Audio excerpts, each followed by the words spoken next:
Most likely, your efforts to develop healthy coping habits will fail if you don't have a CCC plan. Hey everybody, this is Adewale Ademiwa from stresstherapist.net, and in this video I'm going to show you the difference between a person who succeeds at developing and maintaining healthy coping habits and a person who doesn't. Because if you don't have a CCC plan, which I'll explain what it is in a moment, almost everything you do to cope and remain healthy will fail if you don't have a CCC plan. Alright, so today I will be explaining what the CCC plan is, and throughout the free series, I will show you how to implement this in your situation practically. I'll start by asking this question. How do you pick yourself up after your world falls apart around you? I mean, if you've been going through the ringer, perhaps you just came out of a violent relationship, or you are recovering from a monumental failure, or you've been through a nasty breakup, and all you just want is to get your life back and move forward.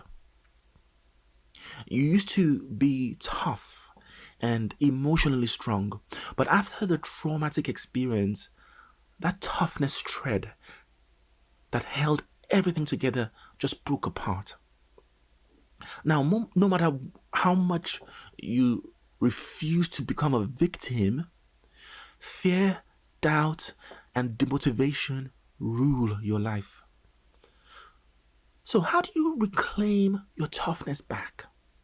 How do you stop having setbacks that stop you from functioning because of every little stressful situation?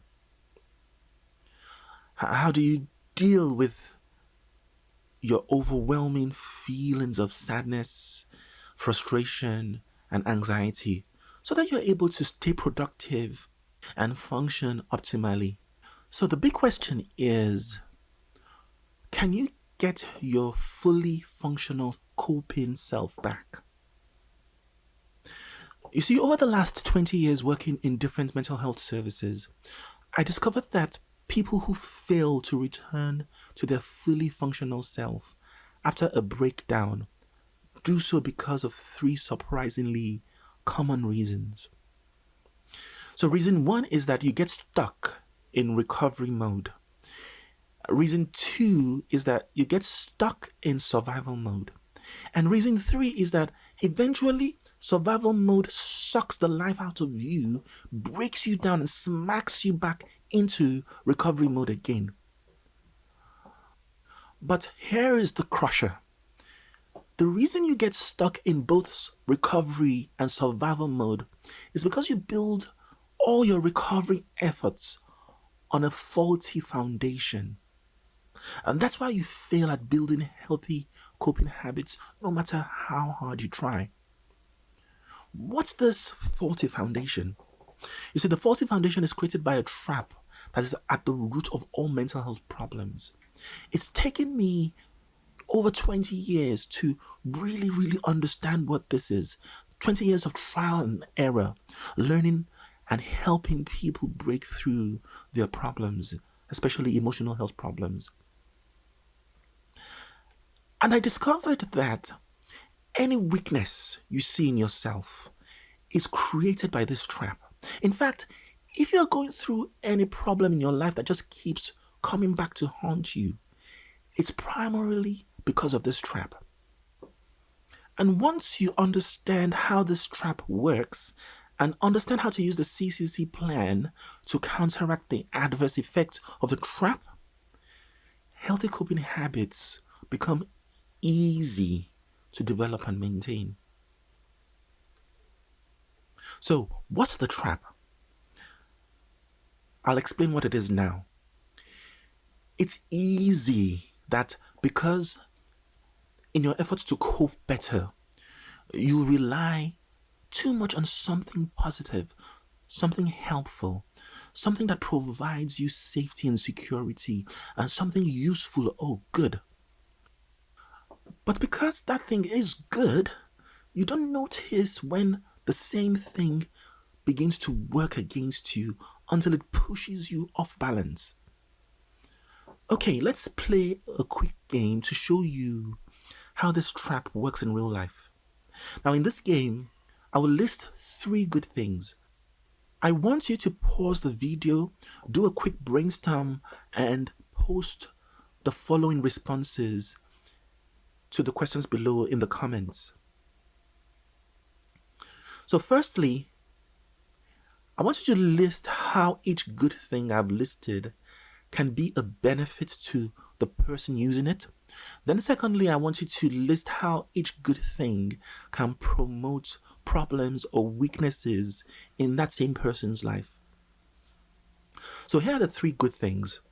Thing number 1 is being organized and well planned. Thing number 2 is being kind and thoughtful towards others. And thing number 3 is being principled and committed. Okay, I hope you've given it a go. I'll be looking in the comments and seeing what people post. So here are common weaknesses I've discovered for these 3 examples over the years. So thing number 1, being organized and well planned. So because of this, perhaps you write a list of things, food and tasks that you need doing. Everything has lists. So this helps you in your timekeeping. It perhaps even helps you in your friendship groups. You're well planned and organized, so people rely on you. It makes you dependable and reliable. However, the cons of this good thing is that life is not predictable. You end up not achieving the targets as planned, and then this can cause you to feel anxious, leading to even more planning. And actually, it can make you more OCD-ish in your thinking. So this good thing will also cause you to struggle with unexpected situations, like someone asking you a question you did not prepare for. And it makes it difficult to take healthy risks. And healthy risks are so important for making progress and moving forward in many things in life. So your life can become monotonous, mundane, and uninspiring. So moving on to thing number 2, which is being kind and thoughtful. So because you are kind and thoughtful, it makes you listen empathetically to people. You try to help people. You spend a lot of time thinking about other people's needs, issues, and pain. You've got a strong desire to keep people in your life happy because that's so important to you. And you can see the joy it brings them. Or maybe you do it to save yourself from pain emotionally, perhaps to keep sane. Just keep the peace with people who would be problematic if you were not being kind to them. But the problem with this good thing is that it makes you put other people's needs above your needs most of the time. Maybe because you believe you don't have any needs, or even if you did have needs, you believe your needs are not important. So you take on too much, leaving yourself last by default, which then leads to being overwhelmed, depressed over and over. And as if that wasn't enough, your kind nature turns you into a magnet for users and abusers. So going to thing number 3, which was being principled and committed. This can be a powerful trait to have because you live to your words. You live your words. You are committed to whatever you agree to do or you plan. So you just can't let people down. You believe in treating people with respect. You try to not break rules, pay attention to people's boundaries. Or You hold strongly to your religious beliefs and do what is right in God's eyes to the best of your ability. Or perhaps you are the committed mother who would do anything for her kids. Again, this makes you a very responsible, dependable person. But the problems with this is that if you do it too much, you will get so overwhelmed with having too much on your plate, so much that you don't feel able to fulfill many of your obligations, and this then makes you feel horrible. Some of your principles will make you a very rigid person, making relationships difficult. And because you only see things from one perspective. I don't know if you've ever lived with someone who is just that rigid because of their principles. And again, your principles will make you be that person who's only putting efforts in your relationships at times, especially in relationships that may even be destroying you. You just don't let go, you just keep trying at it. Hopefully, you can see how this pattern of relying heavily on good things can make it impossible to develop healthy coping habits. Because no matter how good something is, no matter how much it gives you safety, security, peace, or enjoyment, relying too much on that thing will push you out of balance. And this makes it impossible to cope effectively. So, the goal here is to pinpoint those good things that you do regularly that push you out of balance and start learning how to rely less on them. Because that's the only way to bring yourself back into balance. And you do this by following 3 specific steps. Step 1 is to create mental balance in the way you deal with your emotions. Because as you manage your emotions, there are some positive things you rely too much on. These good things will kick you out of balance and stop you from coping. So you've got to figure out what these things are and learn to rely less on them to bring you back into balance. And step 2, create a life balance in the way you deal with life's challenges and problems. Again, because as you manage your day-to-day challenges, there are some good things, some positive things you rely way too much on. And these good things will kick you out of balance as well. So you've got to figure out what they are and rely less on them to bring yourself back into balance.